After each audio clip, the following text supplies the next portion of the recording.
The artist who burned. Rome. Did an emperor really fiddle while Rome burned? Nero, Rome's most infamous ruler, was a self-styled god whose obsession with art and power set an empire ablaze. Hit that subscribe button and ring the bell on Weird History Unveiled to dive into the shocking truth of a tyrant who killed his own mother, wife, and city. Born in 37 AD as Lucius Domitius Ahenobarbus, Nero became Rome's fifth emperor at age 16, ruling from 54 to 68 AD over an empire spanning 6 million square kilometers and 70 million people. Ancient sources Suetonius Tacitus and Cassius Dio paint him as a theatrical madman, a narcissist who saw himself as Apollo incarnate, more artist than emperor. His obsession with performance wasn't just eccentric, it was deadly. Nero's reign, marked by matricide murder and the Great Fire of Rome in 64 AD, cemented his legacy as a monster whose whims cost thousands of lives. Nero's early life hinted at his strangeness. Raised by his ambitious mother, Agrippina the Younger, in a web of julio-claudian intrigue, he was groomed for power after Emperor Claudius adopted him in 50 AD. By 54 AD, Claudius was dead, likely poisoned by Agrippina, and Nero ascended guided by his tutor Seneca and Praetorian prefect Burrus. At first he seemed promising lowering taxes and banning gladiator deaths, but his love for theater consumed him.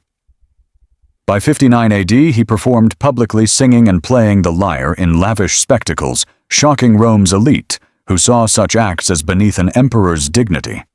Modern psychologists suggest narcissistic personality disorder, noting his need for applause and inability to handle criticism. The Great Fire of 64 AD defined Nero's infamy. Lasting 6 days, it destroyed 70% of Rome, leveling 10 of 14 districts and killing thousands. Tacitus reports 200,000 Daos left homeless, with damages costing 1 billion sesterces, $10 billion today. Rumors swirled that Nero started the fire to clear land for his Domus Aurea, a golden palace covering 100 acres. While no evidence proves he fiddled lyres, not fiddles, existed. Suetonius claims he sang about Troy's fall as flames raged. Nero blamed Christians, burning them alive. In gruesome executions, hundreds died, crucified, or torn by beasts per early Christian texts. The emotional toll was staggering. Romans, already burdened by 20% taxes for Nero's spectacles, mourned their city's ruins. Senators whispered of his madness, while plebeians starving in tent cities cursed his name. Agrippina, once his puppet master, grew wary as Nero's ego spiraled.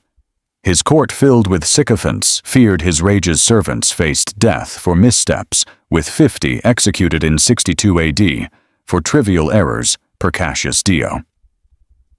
Nero's theatrical obsession wasn't mere vanity. It was a god complex. He declared himself a divine artist, erecting statues of himself as Apollo. His performances costing 500,000 sesterces, each bankrupted treasuries. Modern historians like Edward Champlin argue Nero saw art as rule-blending emperor and performer into a delusional identity. But his flamboyance hid a darker truth, a man who'd kill anyone, mother, wife, mentor, to feed his ego. What drives an emperor to torch his own city? Can Nero's madness consume an empire? Stay tuned for the next chapter of this fiery reign. The murder of a mother. What kind of son plots to drown his own mother? Nero's matricide of Agrippina the Younger wasn't just a family betrayal. It was a chilling act of cruelty that shocked Rome and revealed a tyrant unhinged. By 59. Nero at 22 had ruled Rome for 5 years, his early promise as emperor fading into a haze of paranoia and obsession. His mother, Agrippina the Younger, had orchestrated his rise, poisoning Emperor Claudius in 54 to secure Nero's throne. But her control over him, once absolute, became a leash he despised. Nero's desire to break free led to one of history's most infamous crimes, the murder of Agrippina. A plot so twisted, It exposed his ruthless core. The shocking truth: Nero didn't just kill his mother, he staged an elaborate spectacle to cover it, plunging Rome into fear and scandal. Agrippina was no saint. A master manipulator, she wielded power through Nero dictating policies and appearing on coins beside him, a rare honor for a woman. Tacitus describes her as domineering, hovering over court sessions and demanding Nero's obedience.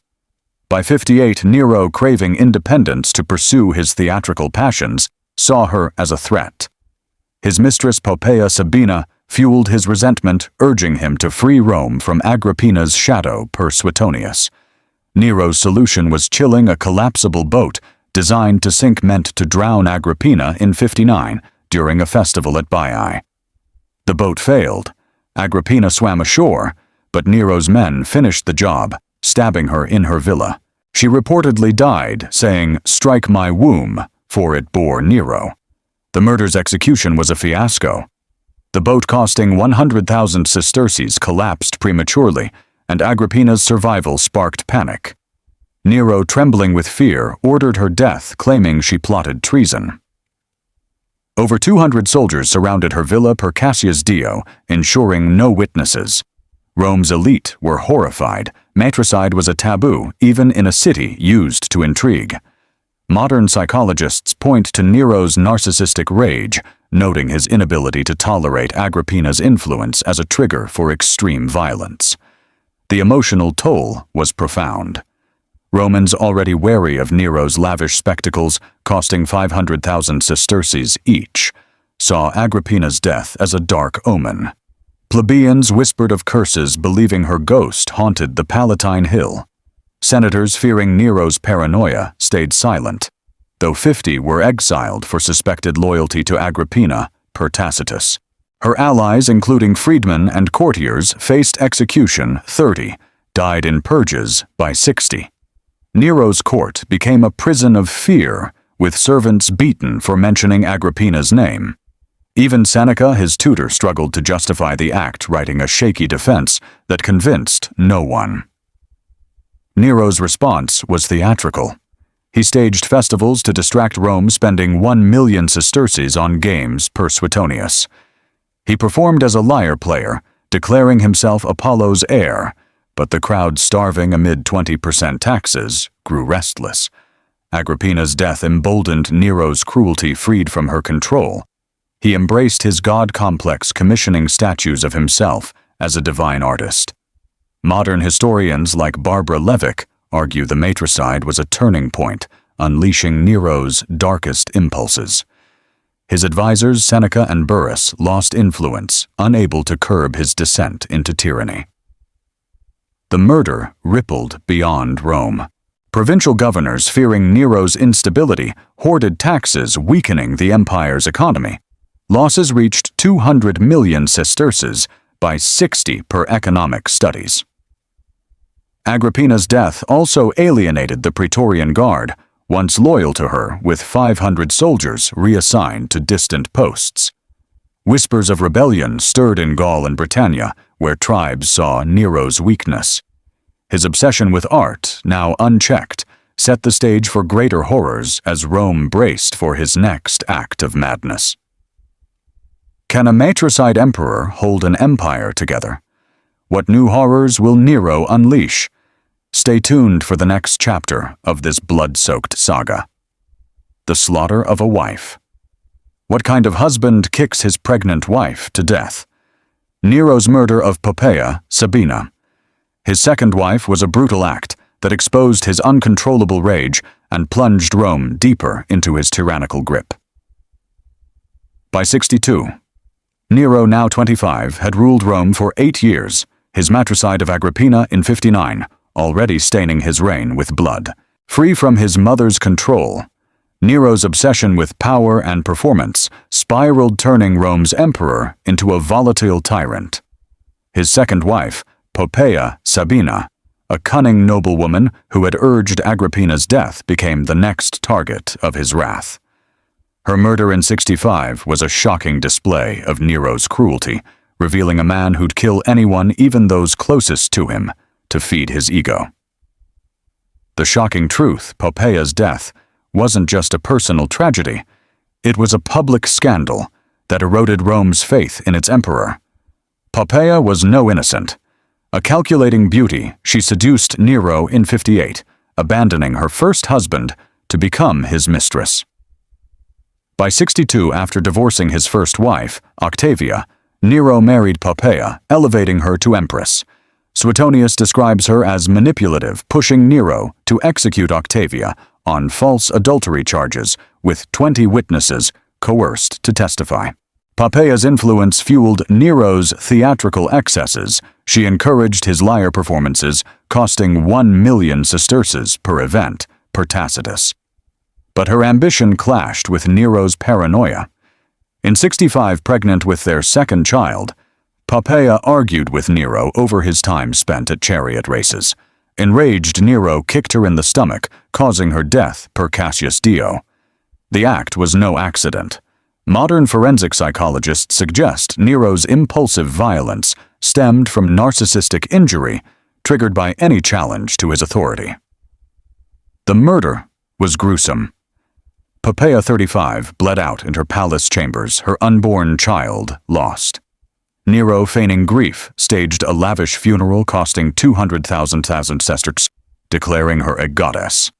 Rome's elite saw through the charade. Senators whispered of his brutality, while plebeians, burdened by 20% taxes, cursed his hypocrisy. The scandal deepened when Nero married Statilia Messalina in 66, mere months later, parading her in Poppaea's jewels. Over 50 courtiers were exiled for mourning Poppaea.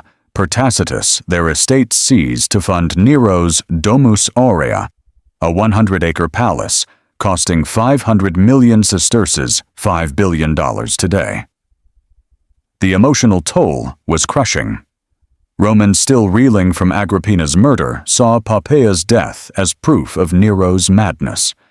Markets buzzed with rumors of divine punishment, with temples filled by 10,000 worshippers praying to avert disaster per early Christian texts.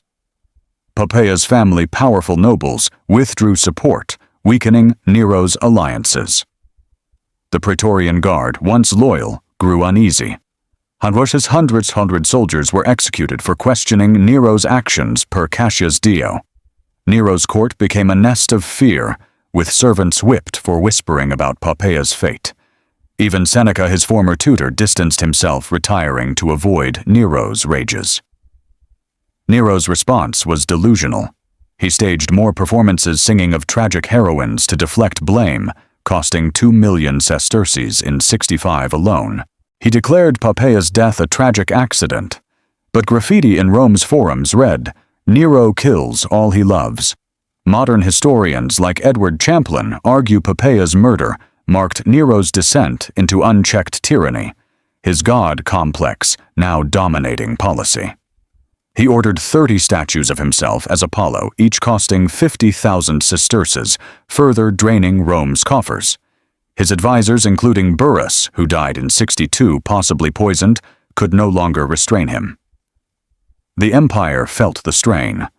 Governors in Britannia and Judea hoarded taxes, fearing Nero's instability. Losses hit 300 million sesterces by 65 per economic studies. Rebellions flared, with 10,000 Boudiccan rebels in Britannia citing Nero's cruelty as cause.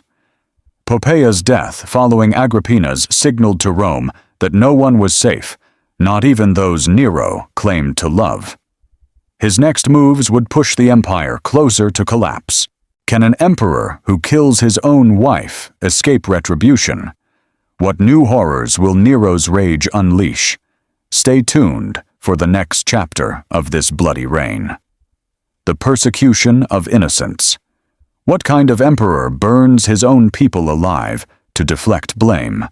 Nero's brutal persecution of Christians after the Great Fire of Rome in 64 revealed a tyrant desperate to cling to power, willing to sacrifice anyone to save his throne. 64. Nero, now 27, had ruled Rome for a decade, his matricide of Agrippina in 59, and murder of Poppaea in 65, cementing his reputation as a monster. The Great Fire of Rome which ravaged 70% of the city, left 200,000 homeless and thousands dead, with damages costing 1 billion sesterces, $10 billion today. Facing rumors that he started the blaze to clear land for his lavish Domus Aurea, Nero needed a scapegoat. His choice, the Christians, a small but growing sect whom he blamed for arson in a campaign of terror that shocked even Rome's hardened citizens. The shocking truth: Nero's persecution wasn't just about blame. It was a sadistic spectacle that exposed his unhinged cruelty. The Great Fire, lasting 6 days, destroyed 10 of Rome's 14 districts. Tacitus reports Nero was away in Antium, but his absence fueled suspicion. He returned to sing of Troy's fall per Suetonius as flames consumed homes. Desperate to quell outrage, Nero pinned the fire on Christians, a group misunderstood as cannibals due to their Eucharist rituals. His response was barbaric. Hundreds were arrested per Tacitus and subjected to gruesome executions. Christians were crucified, sewn into animal skins, and torn apart by dogs, or coated in pitch, and burned alive as human torches to light Nero's gardens. Early Christian texts estimate 500 died, though some historians suggest thousands, their screams echoing through Rome's nights.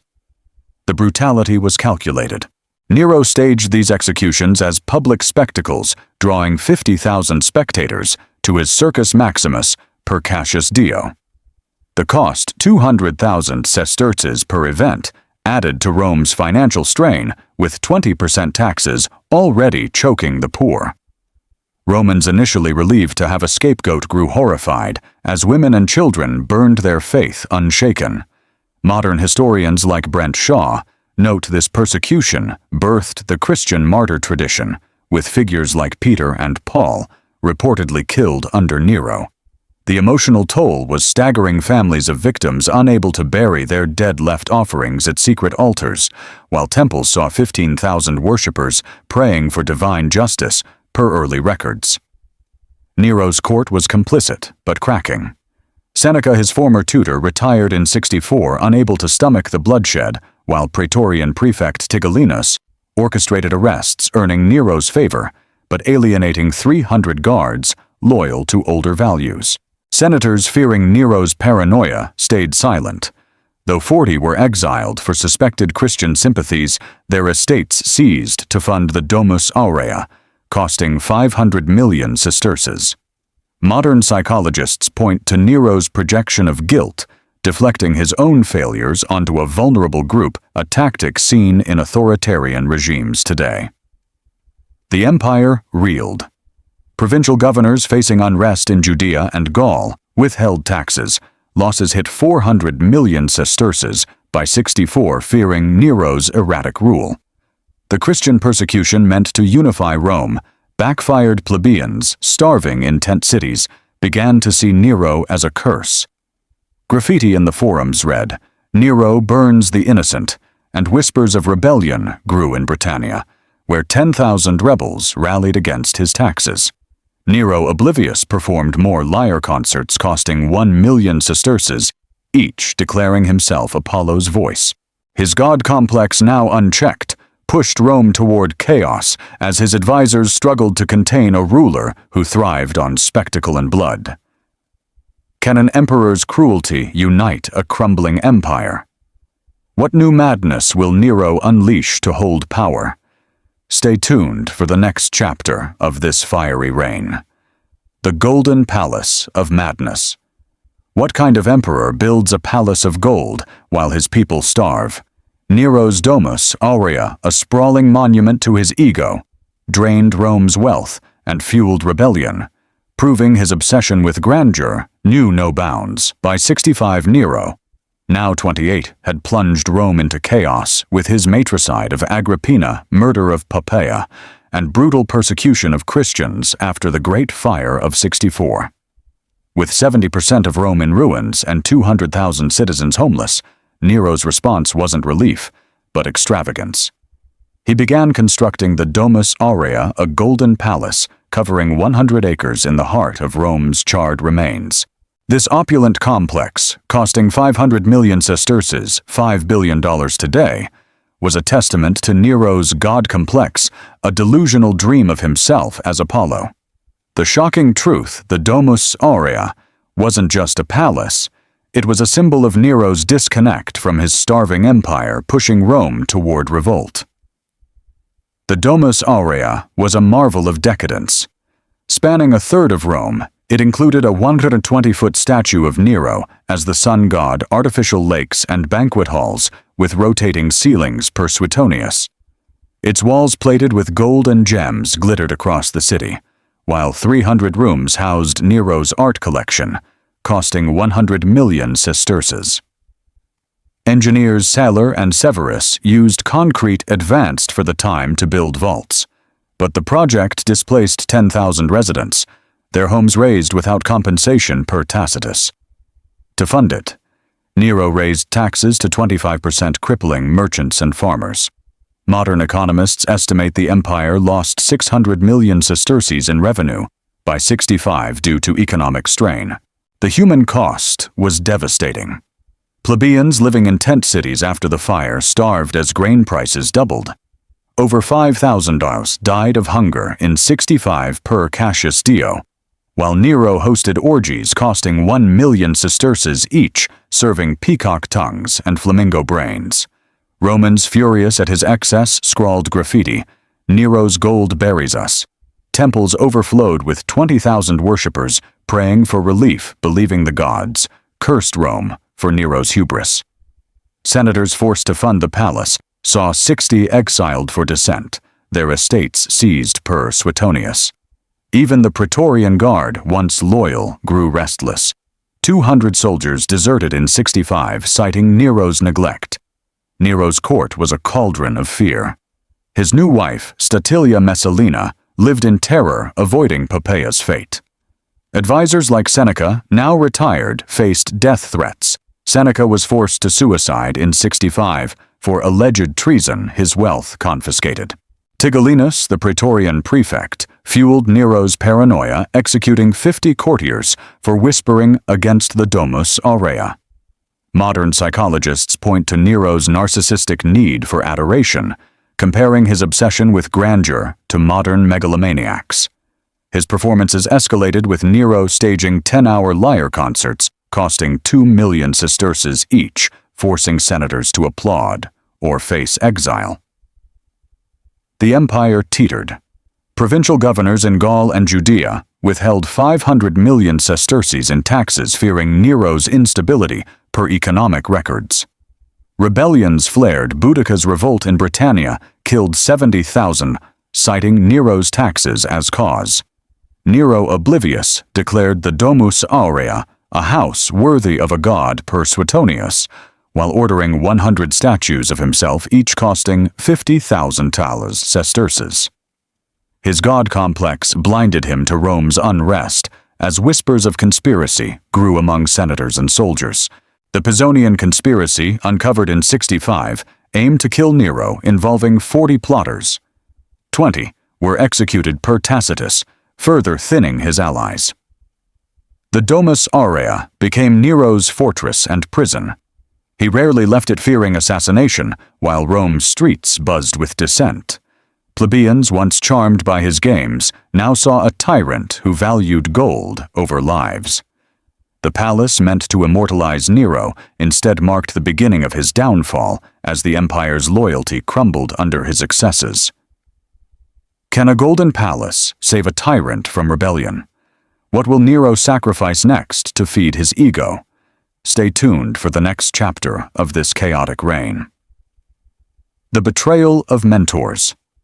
What kind of emperor forces his wisest advisors to die?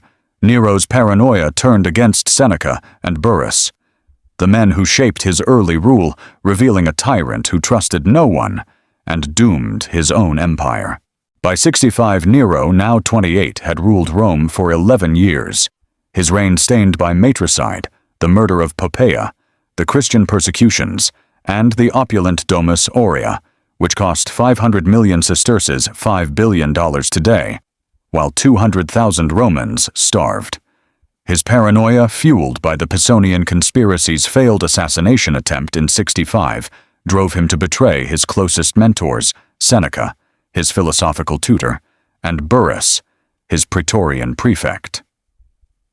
Their deaths marked a turning point, stripping Nero of the last voices of reason and plunging Rome into deeper chaos. The shocking truth: Nero's betrayal of his mentors wasn't just personal. It was a fatal blow to the Roman Empire's stability, as he embraced tyranny without restraint. Seneca, a Stoic philosopher, and Burrus, a disciplined soldier, had guided Nero since his ascension in 54. Seneca crafted policies that lowered taxes, while Burrus ensured praetorian loyalty, maintaining order in a city of 1 million. By 62, Burrus died under suspicious circumstances. Cassius Dio suggests poison ordered by Nero, who feared Burrus's disapproval of his theatrical excesses, costing 2 million sesterces per performance. Seneca, sensing danger, retired in 64, but Nero's paranoia, inflamed by Tigellinus, the new praetorian prefect, targeted him next. In 65, after the Pisonian plot, Nero falsely accused Seneca of treason. Ordered to commit suicide, Seneca slashed his wrists, dying slowly while dictating philosophical works per Tacitus. His death cost Rome a mind worth 100 million sesterces in influence. The executions were brutal. Seneca's wife, Paulina, was forced to watch, forbidden to join him in death. Burrus's replacement, Tigellinus, orchestrated purges, executing 30 senators and 50 praetorians. Linked to the conspiracy, their estates seized to fund Nero's orgies, costing 1 million sesterces each. Romans, already reeling from 25% taxes and 5,000 starvation deaths in 65, saw these betrayals as proof of Nero's madness. Temples overflowed with 15,000 worshippers praying for deliverance per early Christian texts, while graffiti in the forums read, "Nero kills wisdom." Modern psychologists cite Nero's narcissistic insecurity, noting his fear of being outshone drove him to eliminate mentors who challenged his god complex. The emotional toll was profound. Seneca's students, numbering 500, mourned in secret, fearing Nero's wrath. 20 were exiled for possessing his works. Burrus's praetorians, once 10,000 strong, grew mutinous. 300 deserted by 65 per Suetonius, weakening Rome's defenses.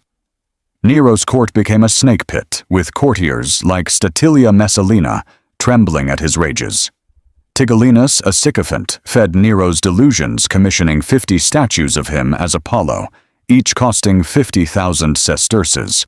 Nero's performances escalated with 12-hour lyre concerts, forcing senators to attend or face death. Tather were executed for leaving early. The empire buckled under Nero's tyranny. Provincial governors, fearing his purges, withheld 600 million sesterces in taxes, per economic records, starving the military. Rebellions flared. Judea's revolt in 66 saw 20,000 deaths, citing Nero's excesses as cause. The Senate reduced to 150 members after purges lost power, with 40 senators exiled in 65 alone. Nero, barricaded in his Domus Aurea, declared himself Rome's eternal artist, oblivious to the empire's collapse. His mentors' deaths removed any check on his power, leaving Tigellinus to amplify his worst impulses. Rome's streets buzzed with dissent, as plebeians, once dazzled by Nero's games, now saw a tyrant who valued applause over loyalty. Can an emperor without advisors survive a rebellious empire? What final acts of madness will Nero commit? Stay tuned for the next chapter of this doomed reign, the rebellion against a tyrant. What kind of emperor drives his own empire to revolt? Nero's excesses, murders, fires, and golden palaces ignited rebellions across the Roman Empire, as his people turned against a ruler who saw himself as a god. Agrippina 6, Nero, now 29, had ruled Rome for 12 years. His reign a bloody tapestry of matricide, wife murder, Christian persecutions, and the lavish Domus Aurea, which cost 500 million sesterces, $5 billion today, while 200,000 Romans starved. The deaths of his mentors Seneca and Burrus left him unchecked, guided only by the sycophantic Tigellinus and his own delusions of divinity. As Nero performed endless lyre concerts costing 2 million sesterces each, his empire fractured under 25% taxes and his tyrannical whims. The shocking truth: Nero's obsession with being Apollo incarnate sparked rebellions that would topple him, proving even Rome could no longer tolerate its mad emperor. Rebellions erupted across the empire. In Judea, the first Jewish revolt began in 66 with 20,000 deaths in its first year, fueled by Nero's heavy taxes and neglect per Josephus. In Britannia, the scars of Boudicca's 61 revolt lingered with 70,000 dead and tribes citing Nero's excesses as cause. By 67, Gaul's governor Vindex rebelled, rallying 100,000 troops against Nero's tyranny per Suetonius. Vindex's manifesto circulated in 68 called Nero, a lyre-playing murderer, accusing him of bankrupting Rome with his 1 billion sesterces, Domus Aurea, and 200,000 sesterces orgies. Modern historians estimate Nero's policies drained 800 million sesterces from provincial economies, crippling trade and military funding. The human cost was staggering. Rome's plebeians taxed into poverty faced 10,000 starvation deaths by 67 per Cassius Dio.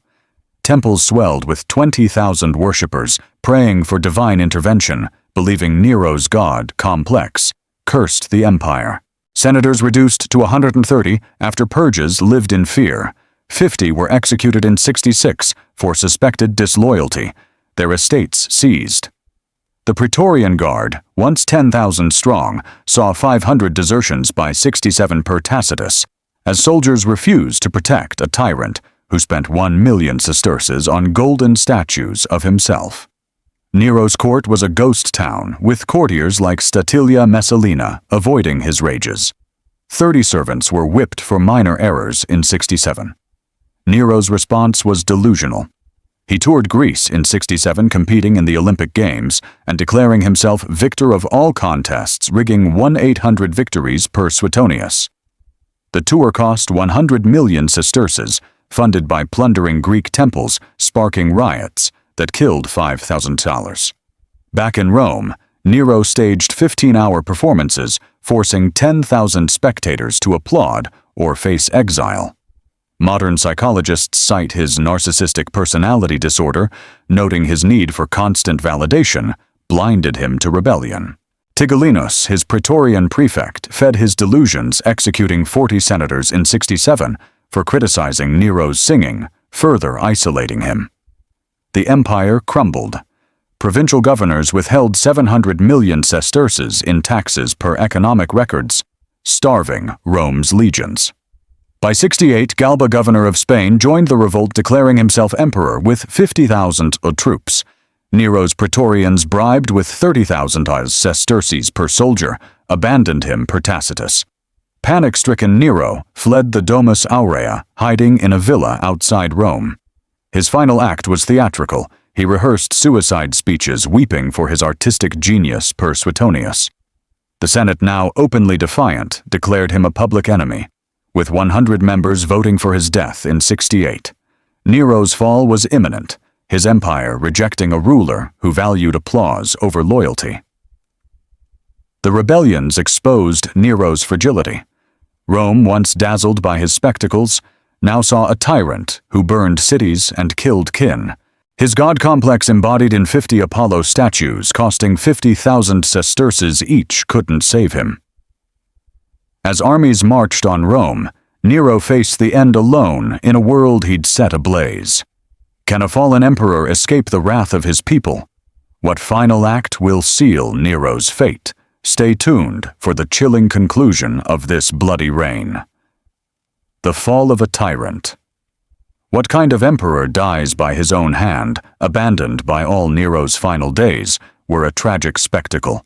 A fitting end for a man who burned Rome and bathed in blood. His reign of fire and madness left a legacy that still shocks. Hit that like button, share this story, and subscribe to Weird History Unveiled to uncover more twisted tales of history's darkest figures. By 68, Nero, at 30, had ruled Rome for 14 years, leaving a trail of atrocities: the matricide of Agrippina, the murder of Poppaea, the Christian persecutions, and the Great Fire of 64 that razed 70% of Rome. His Domus Aurea, costing 500 million sesterces, $5 billion today, stood as a monument to his ego, while 200,000 Romans starved. Rebellions in Judea, Gaul, and Spain, fueled by 25% taxes and his theatrical excesses, had eroded his power. The Senate declared him a public enemy, and his Praetorian Guard, bribed with 30,000 sesterces per soldier, abandoned him. The shocking truth. Nero's downfall wasn't just a political collapse. It was the unraveling of a man who believed he was a god, only to die alone, his empire in ashes. As Galba's 50,000 troops marched on Rome in June 68, Nero fled the Domus Aurea, hiding in a villa owned by his freedman Phaon, 4 miles from the city. Tacitus describes him pacing, weeping, and rehearsing suicide speeches, lamenting, "What an artist dies in me." His final companions, 4 freedmen, and Statilia Messalina, urged him to flee, but Nero, paralyzed by fear, refused. The Senate's vote, with 100 members condemning him, sealed his fate. On June 9, 68, hearing horsemen approach, Nero stabbed himself in the throat, aided by his secretary Epaphroditus. His last words, per Suetonius. Too late, he died at 30, ending the Julio-Claudian dynasty. The human cost of Nero's reign was staggering. His purges killed 200 senators, 500 praetorians, and 1,000 courtiers per Cassius Dio. The Great Fire claimed thousands, with 200,000 left homeless.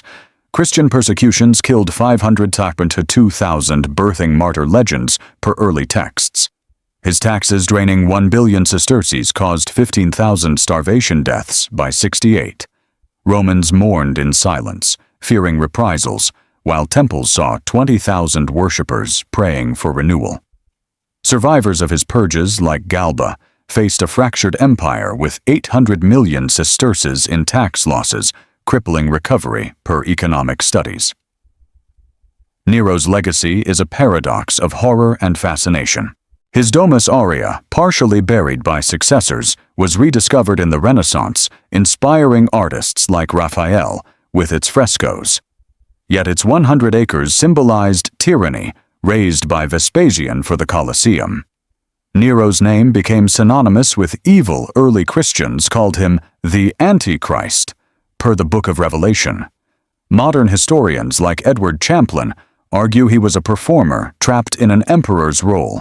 His narcissistic personality disorder, diagnosed by psychologists, driving his need for adoration. His lyre performances, costing 2 million sesterces each, were mocked, yet his artistic ambition foreshadowed modern celebrity culture. The empire rebuilt, but scars remained. Judea's revolt continued, costing 100,000 lives by 70. Galba's brief reign ended in assassination, sparking the Year of the 4 Emperors, with 50,000 deaths. Nero's policies weakened Rome's economy, delaying recovery for a decade. His persecution of Christians fueled their spread, with 1 million followers, by 100 per modern estimates. Rome's plebeians, once dazzled by his games, cursed his name with graffiti, reading "Nero's fire burns eternal." The Senate, reduced to 130 members, struggled to restore order, while provinces hoarded 700 million sesterces, fearing further tyranny. Nero's story is a warning: absolute power breeds chaos. His reign, marked by fire, blood, and betrayal, shows how one man's delusions can topple an empire. Was he a misunderstood artist or history's cruelest tyrant? His legacy: 300 statues, 1 billion sesterces, squandered thousands dead, answers in blood. What do you think of Nero? Was he a mad artist or a monster? Drop your thoughts in the comments, like this video, and share to spread these chilling truths. Subscribe to Weird History Unveiled for more shocking stories of history's darkest figures.